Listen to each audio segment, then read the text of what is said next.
Grabing modus ito, makikita nyo. May dalawang motorista.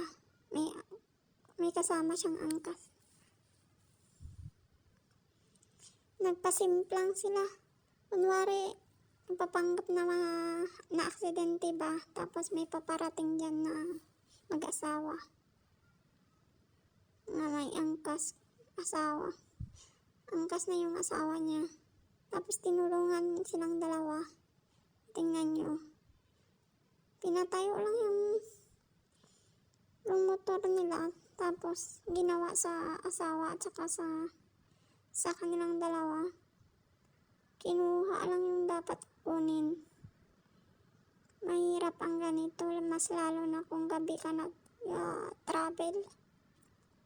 Tapos ganito ang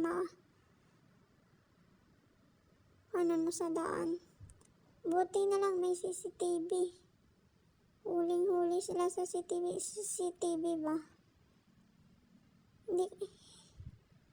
Ayun, pinatayo ng asawa yung motor.